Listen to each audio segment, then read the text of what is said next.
Hello बच्चों, स्वागत है आपका K3 EDU चैनल पर। बच्चों, आज हम न्यूमेरिकल करने जा रहे हैं जो बेस्ड होगा heating effect of electric current पर। किस पर? Heating effect of electric current पर। चलिए, न्यूमेरिकल किस पर आधारित है? Heating effect of electric current.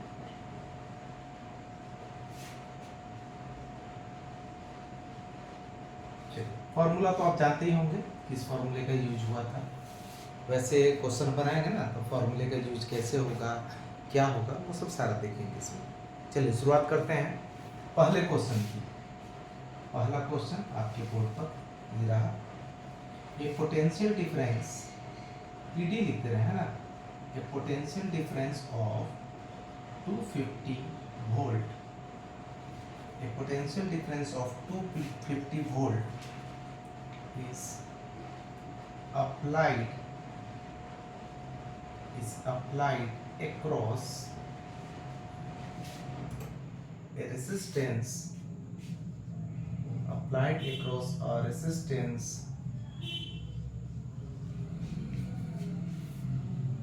of 500 ohm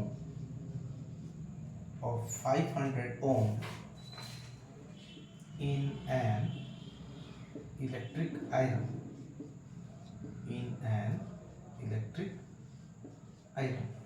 ठीक। कैलकुलेट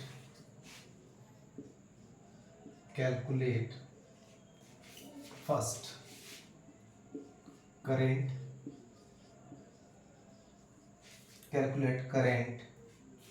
एंड सेकेंड है heat energy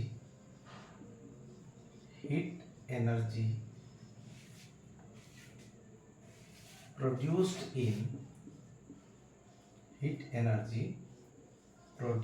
in joule in 10 second.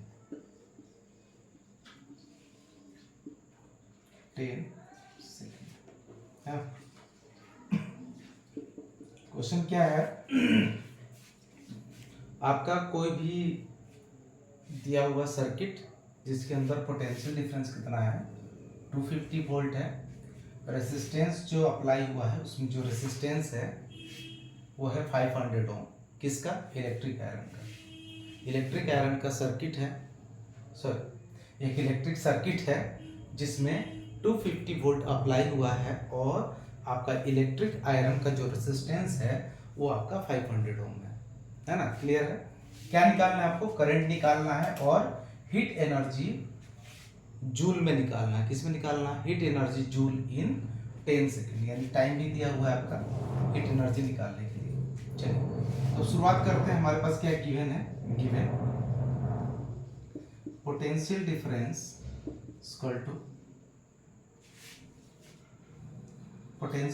Equal to 250 volt दिया है ना? कितना दिया है? 250 वोल्ट। आपका रेजिस्टेंस है जो वो दिया है 500 ओम। तो पहला में क्या निकालना है? करंट निकालना है। कौन सा फॉर्मूला लगेगा?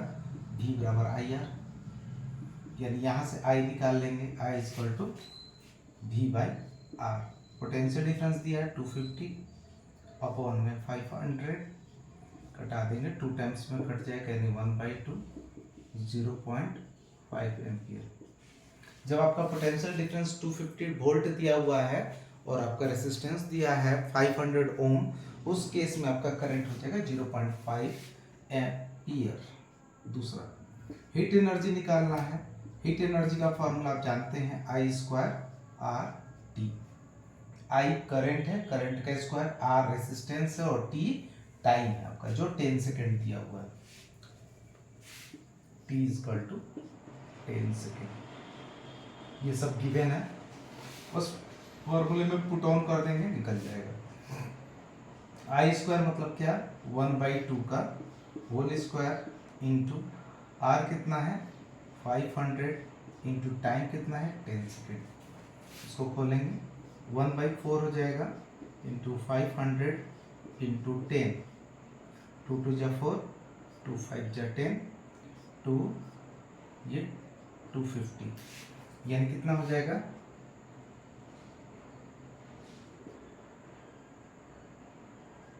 1250 जूल, 1250 जूल आ जाएगा आंसर।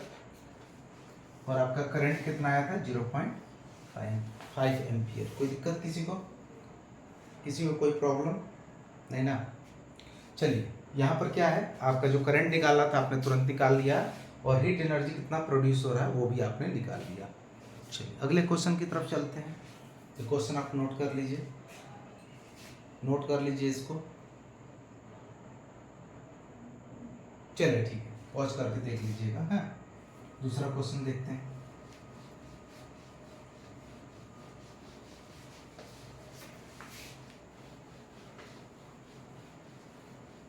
दूसरे क्वेश्चन की तरफ चलते हैं ना। चलिए फटाफट क्वेश्चन करते जाएंगे। क्वेश्चन आसान आते हैं, कोई टफ नहीं आते, बस आपको बनाने का आपके पास क्राइटेरिया होना चाहिए, फॉर्मूला होना चाहिए। चलिए अगला क्वेश्चन है calculate the heat produced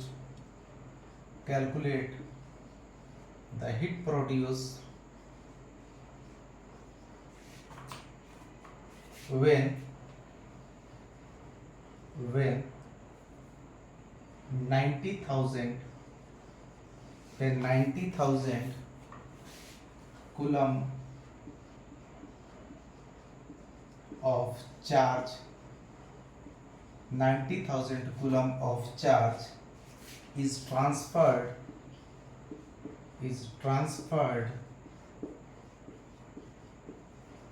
in 1 hour through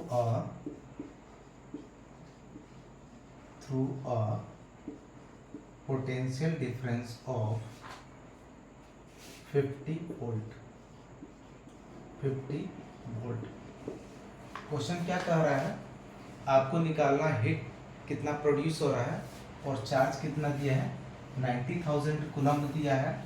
ये ट्रांसफर हो रहा है कितना में, 1 आवर में। आपका पोटेंशियल डिफरेंस दिया है 50 वोल्ट, है ना। हीट एनर्जी निकालना है आपको। शुरुआत करेंगे इसका, पहले गिवन क्या है, गिवन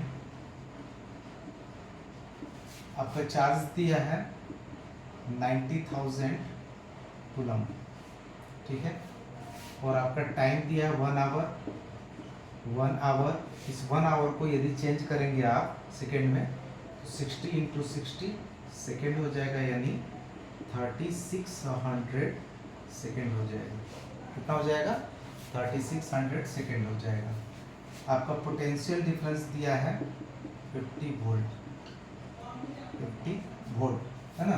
तो आपको हीट एनर्जी निकालना, हीट एनर्जी कितना होगा, जूल में होगा, ये किलो जूल में निकालेंगे, देखेंगे इसके बारे में, है ना।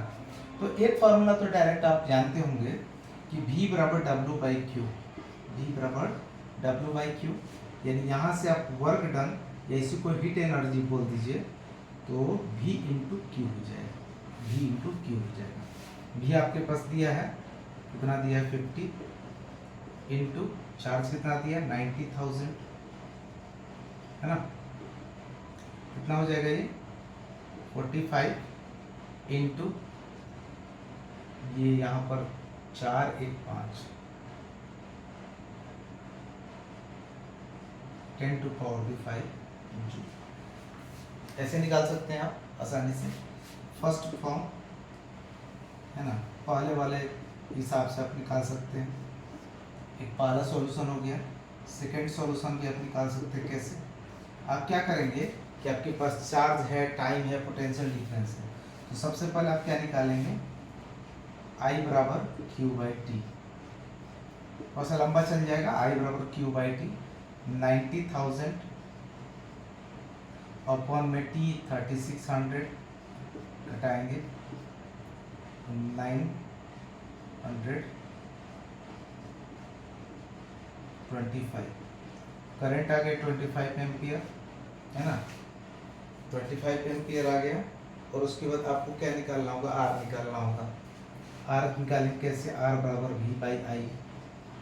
वी कितना है आपका 50 है और ये कितना है 25 है, घटा दिया आपने तो 2 आ गया 2 ओम। ठीक है, फार्मूला यूज करेंगे एच बराबर आई स्क्वायर आर टी। आई स्क्वायर कितना है, आई कितना है 25, इसके स्क्वायर करेंगे इंटू आर करेंगे 2 इंटू टी करेंगे 3600। यदि निकालेंगे आप यहाँ से भी तो सेम केस आएगा, कितना आएगा 45 इंटू 10⁵ जूल, है ना। तो जो फार्मूला आपके यूजेबल है इस फार्मूले से आप बना सकते हैं, कोई दिक्कत नहीं, आसान फार्मूला है ना। दोनों फार्मूले से आप यूज कर सकते हैं, कोई दिक्कत किसी को। क्वेश्चन क्या था कि आपका जो चार्ज है 90,000 कूलम है, आपका पोटेंशियल डिफरेंस 50 वोल्ट है और टाइम आपका 1 आवर है। इस केस में आपको हीट एनर्जी निकालना है, किसमें, जूल में निकालना है। जूल में आपने निकाल कर रख दिया है ना, V बराबर W/Q। तो वर्क डन या हीट एनर्जी सेम इस केस में ले लेंगे, या दूसरा फार्मूला है कि सबसे पहले आप करंट निकालें, फिर रेसिस्टेंस निकालें, फिर उसके बाद आप फार्मूले का यूज करेंगे H बराबर I² RT, जो हीट एनर्जी होता है। कोई दिक्कत। चलिए 2 क्वेश्चन हो गए, चलिए तीसरे क्वेश्चन की तरफ चलते हैं। मिटा सकते हैं इसको, मिटा सकते हैं। चलिए धन्यवाद मिटाने देने के लिए।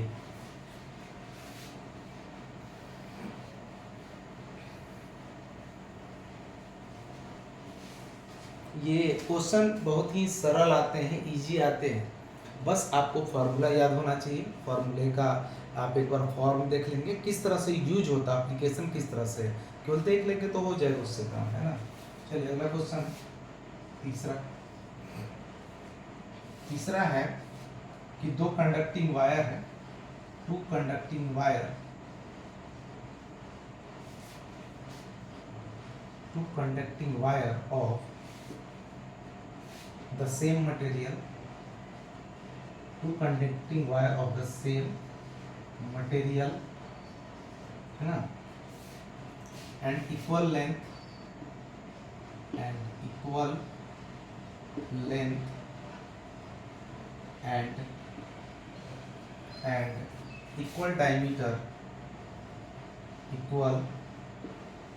diameter, are first connected in series,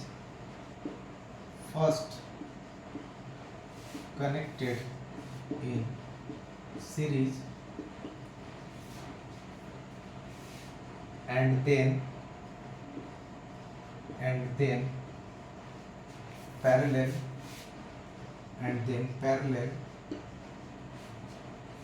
in a circuit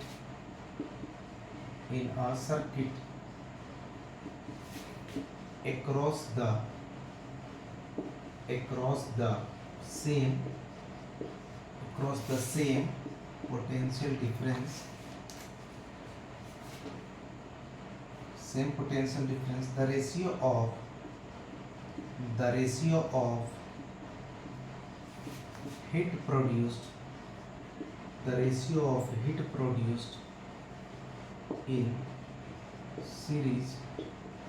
the ratio of heat produced in series, and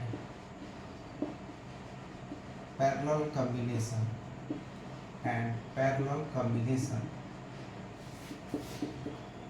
would be, निकालना है, रेशियो निकालना है ना। क्वेश्चन क्या कह रहा है, 2 आपका वायर है, 2 कंडक्टिंग वायर, कंडक्टर है, उसका मटेरियल सेम है, सेम मटेरियल का है, इक्वल लेंथ है, इक्वल डायमीटर है।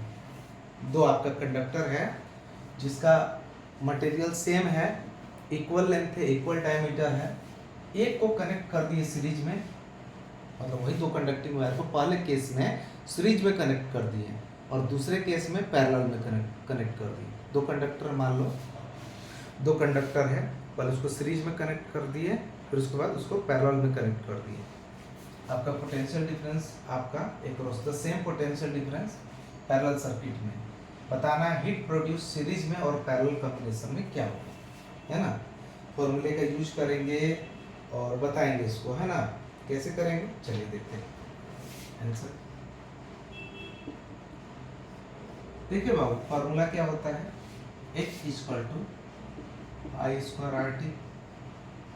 दूसरा फार्मूला क्या होता है, V square by R T, V square by R T. यदि मान लो ये तो कंडक्टर है, ये सीरीज में है, और एक केस में पैरेलल में कंडक्टर है, एक केस में पैरेलल में कंडक्टर। तो सीरीज में जब कंडक्टर होगा, आपने रेसिस्टर 2 ले लिया, आर आर, इसमें भी आर आर है ना, इसका जो कॉम्बिनेशन होगा आर एस सीरीज 2R होगा, और इसका जो कॉम्बिनेशन होगा आर पी क्या होगा, R बाई 2 होगा। क्लियर?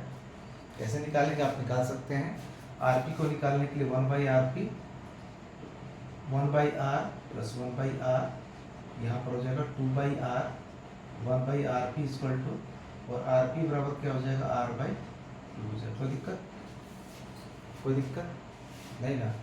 चलिए, आपका इसमें क्या बोल रहा है, एक चीज बोल रहा है कि इसका सेम पोटेंशियल डिफरेंस है, सेम पोटेंशियल डिफरेंस है ना।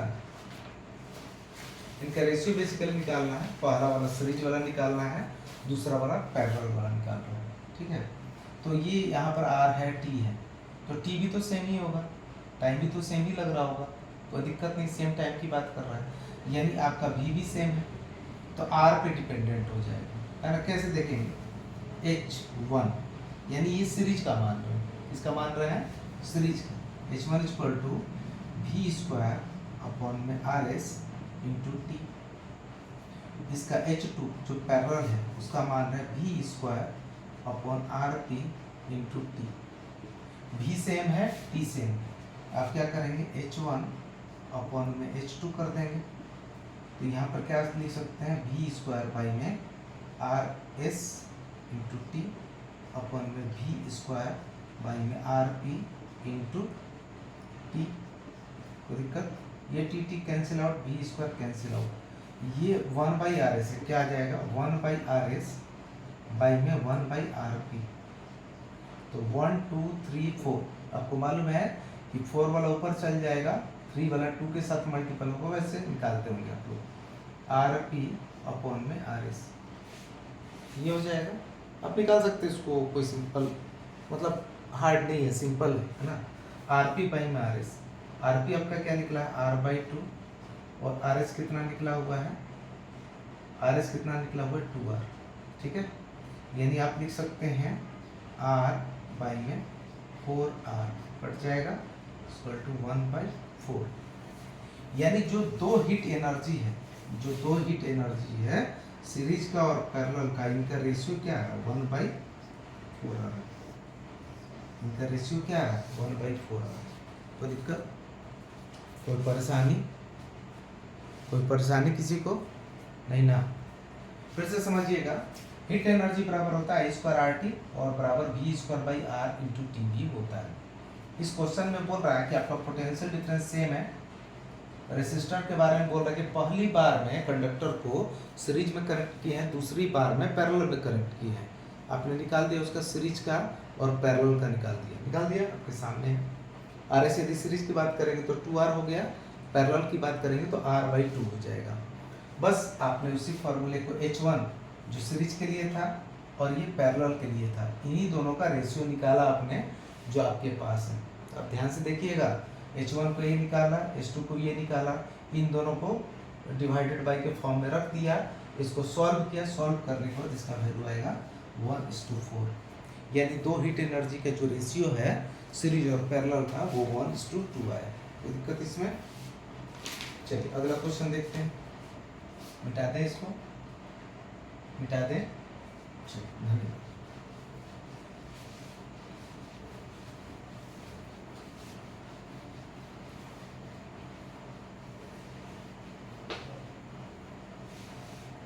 चौथे क्वेश्चन की तरफ अब चलेंगे।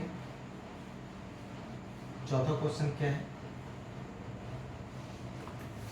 चौथा क्वेश्चन है आपका, अच्छा क्वेश्चन है। An electric iron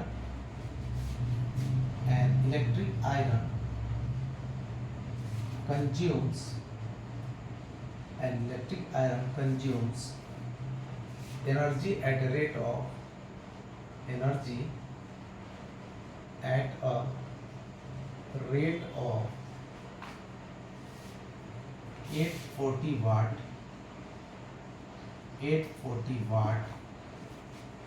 when heating is at the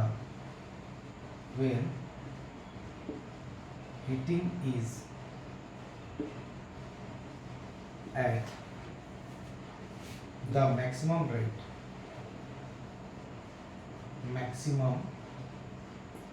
rate heating is at the maximum rate and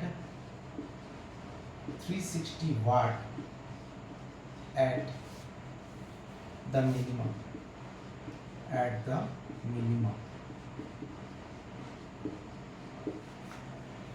The voltage is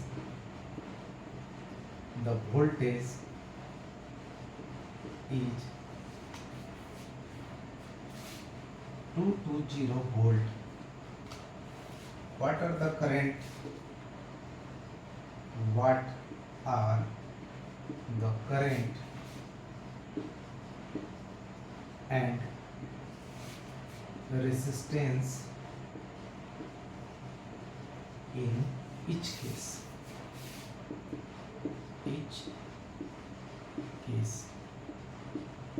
क्या है भाई क्वेश्चन? एक इलेक्ट्रिक आयरन है जो एनर्जी कंज्यूम कर रहा है 840 वाट और दूसरा जो है हीटिंग डिवाइस वो भी उसका एनर्जी कंजम्पशन जो है मिनिमम रेट पर कर रहा है 360 वाट। पहला जो इलेक्ट्रिक आयरन है वो मैक्सिमम रेट पर आपका कंज्यूम कर रहा है एनर्जी को 840 वाट और मिनिमम रेट पर 360 वाट। वोल्टेज आपका 220 वोल्ट है। बताना है करंट और रेसिस्टेंस दोनों के केस में जब मिनिमम और मैक्सिमम रेट है उस केस में बताना है आपको कि करंट कितना होगा और रेसिस्टेंस कितना होगा, है ना। चलिए हम लोग चलते हैं इसके बारे में आगे करेंगे, है ना। चलिए देखिए बाबू थोड़ा सा एक गलती हो गया, मैं पावर का क्वेश्चन है इसमें, है ना। तो पावर बराबर खाली इतना जान लीजिए, पावर क्या होता है मल्टीपल होता है वोल्टेज और करंट का। इसका होता है वोल्टेज करंट का। और पावर बराबर वर्क डन अपॉन टाइम भी होता है। पावर बराबर वर्क डन या एनर्जी बाय टाइम भी होता है, एनर्जी बाय टाइम भी होता है। पावर बराबर VI और पावर बराबर वर्क डन अपॉन टाइम और एनर्जी अपॉन टाइम होता है, ठीक है। तो यहाँ से आपका मैक्सिमम रेट है, मिनिमम रेट है, करंट निकालना है, रेसिस्टर निकालना है, उसके बारे में चलिए। Since power equal to voltage multiply with current, power equal to voltage multiply with current, है ना। पहला case when heating is maximum rate, heating maximum rate पर होगा तो क्या होगा। देखिए यहाँ पर जो दिया है पहले वाले केस में पावर दिया है 840 वाट। पावर का जो यूनिट होता है ना वो वाट में होता है। मैं अगले वाले में डिस्कस करूंगा, बट इसमें क्वेश्चन आ गया तो मैं इसमें करा देता हूँ, ठीक है। इसमें कोई तकलीफ नहीं होनी चाहिए आप लोगों को, समझ लीजिए क्यों। पावर आपका दिया हुआ है, power equal to voltage into current होता है, power equal to work done upon time और एनर्जी अपॉन टाइम भी होता है, ठीक है। बस इतना ही समझिएगा। जब हीटिंग हो रहा है मैक्सिमम रेट पर तो पावर आपका है 840 वाट। तो हम लोग पावर लिखेंगे P इक्वल टू VI, यही फॉर्मूला होता है। पावर आपका दिया है 840, V आपका दिया है 220 और इंटू I। यहाँ से क्या करंट निकल जाएगा, बिल्कुल निकल जाएगा। I इक्वल टू 840 अपॉन में 220, 0 से 0 कैंसिल आउट कर देंगे, है ना। और क्या करेंगे 2 से कटाएंगे, 2 4 से 8 और 2 2 से 4, यानी 42 अपॉन 11, 42 अपॉन 11 और इसकी वैल्यू क्या आ जाएगी आपकी करंट की वैल्यू 3.82 एम्पियर आ जाएगी। आई हमने निकाल लिया, आई इक्वल टू क्या निकाला, पावर अपॉन में वोल्टेज कर दिया, पावर अपॉन में वोल्टेज कर दिया। पावर आपका 840 दिया था, वोल्टेज 220 दिया था, आपने कैलकुलेट किया, इसकी वैल्यू आएगी 3.82 एम्पियर। अब आपका जो फॉर्मूला है कि रेजिस्टेंस निकालना, रेजिस्टेंस इक्वल टू क्या होता है V बराबर आई आर, तो R बराबर क्या हो जाएगा V बाई आई, R बराबर क्या हो जाएगा V बाई आई। V कितना दिया है 220, I कितना दिया है वहाँ से देख लेंगे 3.82 3.82। इसका वैल्यू जब आप निकालेंगे तो कितना आएगा 57.60 ओम। कैलकुलेट कर लेंगे, है ना। कुछ नहीं है भाई, टेंशन मत लो। पावर दिया हुआ है, वोल्टेज दिया हुआ, करंट निकाल लिए, V बराबर आई आर, उस फार्मूले से आपने रेजिस्टर निकाल लिया, कोई दिक्कत नहीं है।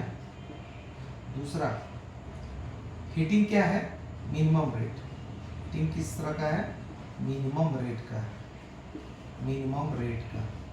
पावर कितना दिया है, पावर इक्वल टू दिया है आपका 360 वाट।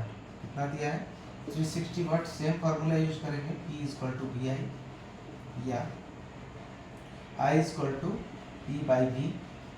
P कितना दिया आपका 360, V कितना दिया है 220, जीरो कटा देंगे, है ना। 11 ये 18, यानी 18/11 एम्पियर इक्वल टू कितना वैल्यू आएगा, इसका वैल्यू आएगा 1.64 एम्पियर, 1.64 एम्पियर। ठीक है,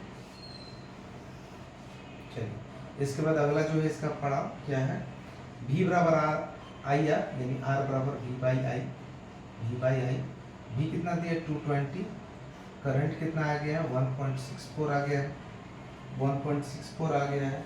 इसकी वैल्यू ओम में कितनी आएगी 134.15 ओम, 134.15 ओम। क्लियर है।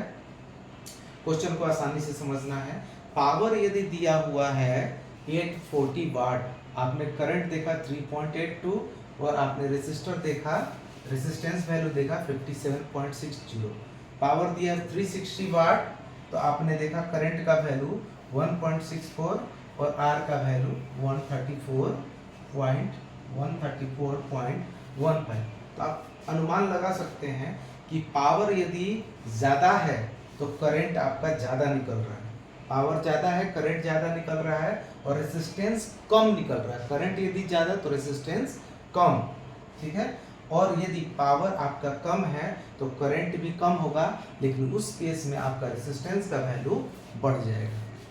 क्लियर है ये क्लियर कॉन्सेप्ट रखना। आई ज़्यादा है, रेजिस्टेंस कम है। आई यदि ज़्यादा है तो रेजिस्टेंस कम, आई यदि कम है तो रेजिस्टेंस ज़्यादा होगा। सेम इस पर फोकस करना है। क्लियर। चलिए अगला क्वेश्चन देखते हैं, बहुत साधारण सा क्वेश्चन अगला, 5th नंबर।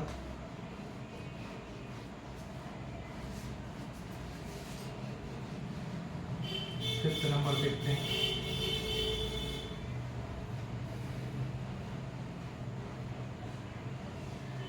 चलिए 5th नंबर क्वेश्चन देखते हैं।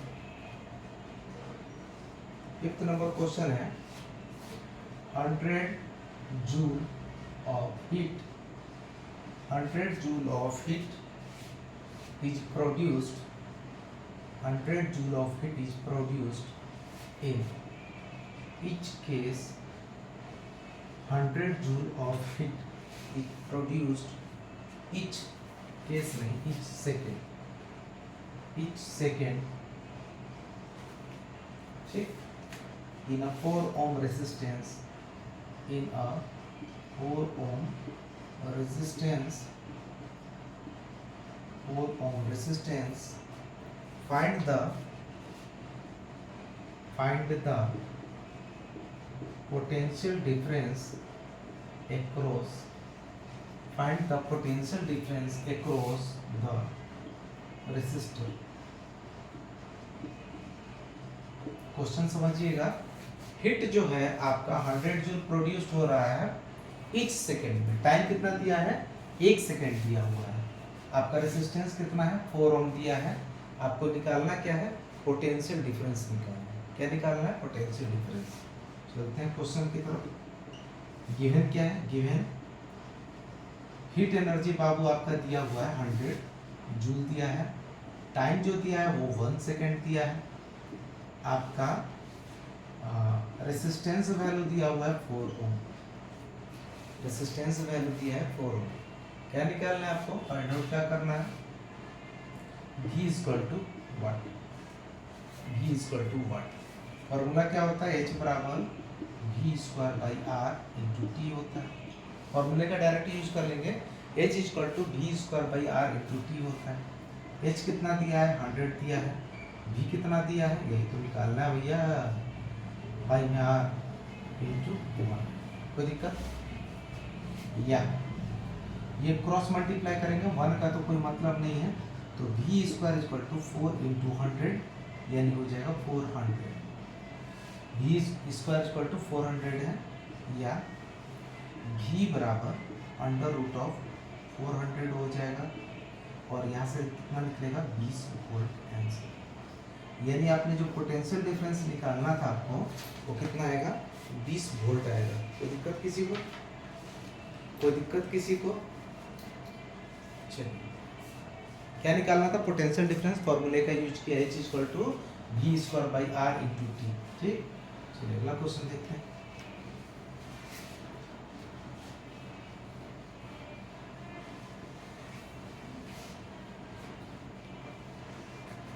अगला क्वेश्चन देखते हैं,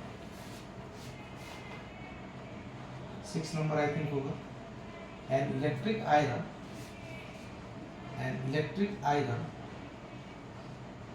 of resistance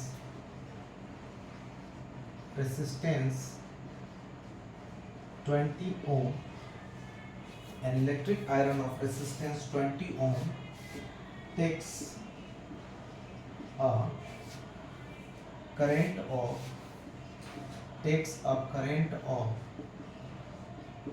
5 ampere, takes a current of 5 ampere. Calculate the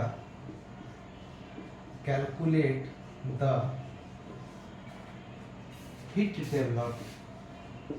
Calculate the heat developed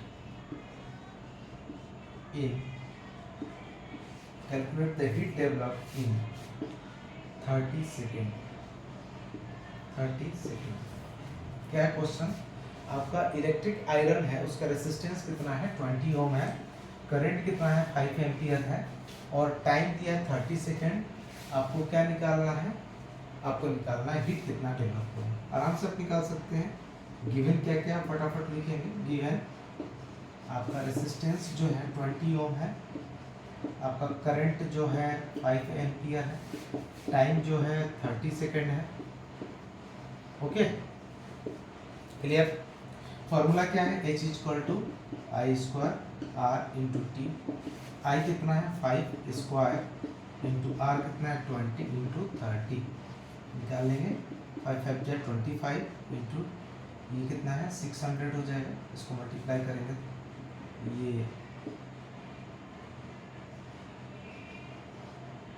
15,000 joule हो जाएगा। क्या हो जाएगा, 15,000 जूल हो जाएगा। इसको आप और अच्छे से लिख सकते हैं, 50 इंटू 10 टू पावर 3 जूल, यानी 15 किलो जूल। या इसको कहीं कहीं लिखता है 1.5 इंटू 10 टू पावर 4 जूल। जो आपकी इच्छा हो लिख सकते हैं, कोई दिक्कत नहीं, कोई बाउंडेशन नहीं। और यदि ऑब्जेक्टिव क्वेश्चन में आएगा तो इस तरह से आप बना सकते हैं, नहीं आएगा कोई बात नहीं। जो मेन फॉर्म में आएगा तो आप आराम से इस फॉर्मूले का यूज करके, यदि जूल में लिखेंगे, जूल में, तो कोई दिक्कत नहीं है। किलो जूल कब बनाते हैं, स्टैंडर्ड के लिए बनाते हैं। लेकिन आपका जो SI यूनिट होता है, आपका एनर्जी का, वर्क डन का, हीट एनर्जी का, इलेक्ट्रिकल एनर्जी का जितना भी होता है, वो आपका जूल में होता है। कोई दिक्कत किसी को नहीं। चलो, एक अगला क्वेश्चन क्या है इसमें, ऑब्जेक्टिव क्वेश्चन नहीं, बस समझिएगा। क्वेश्चन दिया है कि why does the code of electric heater not glow while the heating element touch? Why does the cord of electric heater not glow? जो हम कोड लगाते हैं इलेक्ट्रिक हीटर का, जैसे मान लो इलेक्ट्रिक हीटर है, उसको हमने प्लग में खोस दिया तो वो कभी ग्लो नहीं करता है, लेकिन जो उसके अंदर वायर होते हैं वो ग्लो करता है। ऐसा क्यों? ऐसा क्यों? तो सिंपल सा बात है, जो आपका इलेक्ट्रिक हीटर है उसके जो वायर होते हैं वो किसका बना होता है, नाइक्रोम वायर है। नाइक्रोम वायर है, जब नाइक्रोम वायर है तो उसका रेसिस्टेंस का वैल्यू बहुत ज़्यादा होगा। नाइक्रोम वायर है तो रेसिस्टेंस का वैल्यू बहुत ज़्यादा होगा, और बहुत ज़्यादा होने के कारण करंट तो स्क्वायर में जा रहा है, आई स्क्वायर, और आपका रेसिस्टेंस का वैल्यू ज़्यादा है, टाइम आपका कम या ज़्यादा लग सकता है। उस केस में हीट प्रोड्यूस होगा। हमने क्या बोला था, heating effect of electric current में जब आपका करंट फ्लो हो रहा है किसी भी इलेक्ट्रिक सर्किट के अंदर, और इलेक्ट्रिक सर्किट के अंदर जब आपका रेसिस्टेंस का वैल्यू काफ़ी ज़्यादा होगा, लाइक एज नाइक्रोम वायर, उस केस में आपका हीट का प्रोडक्शन होगा। लेकिन आप जब प्लग खोस रहे हैं तो उसका जो वायर लगा है उसमें उसका रेसिस्टेंस का वैल्यू कम है, क्योंकि वो कंडक्टर है, प्योर कंडक्टर है, और कंडक्टर में रेसिस्टेंस की वैल्यू बहुत कम है। कंडक्टर में रेसिस्टेंस की वैल्यू बहुत कम है, जिसके कारण उसमें ग्लोइंग कंडीशन नहीं आएगा। बस वो उसका काम क्या होगा, करंट को कंडक्ट कराना, करंट को भेजना आगे की तरफ। अब सिंपल सी बात है यार, रेसिस्टेंस की वैल्यू यदि ज़्यादा है तो वहाँ पर करंट रुकेगा, लेकिन रेसिस्टेंस की वैल्यू यदि बहुत कम है तो करंट वहाँ सब फटाफट निकल जाएगा। क्या होगा, फट से निकल जाएगा, है ना, क्लियर वे में चला जाएगा। मान लो कोई ऑब्स्टकल नहीं है भाई रास्ता में, तो फटाफट निकल जाएगा। ऑब्स्टकल होगा रास्ता में तब ना रुकेगा, जब रुकेगा तो वहाँ पर हीट प्रोड्यूस होगा, जब रुकेगा ही नहीं तो हीट कहाँ से प्रोड्यूस होगा। इसीलिए इस क्वेश्चन का आंसर आप अपने शब्दों में लिख सकते हैं। फिलहाल मैं समझा दे रहा हूँ। क्वेश्चन क्या है नोट कर सकते हैं। Why does the code CORD code of electric heater, why does the code of electric heater not glow while the heating element does, while the, जबकि WHILE, while the heating element does, इसका answer क्या होगा, the heating element of an electric heater, the heating element of an electric heater is a resistor. The amount of heat produced by it is proportional to its resistance. The resistance of the element of an electric heater is very high. As current flows through the heating element, it becomes too hot and glows red.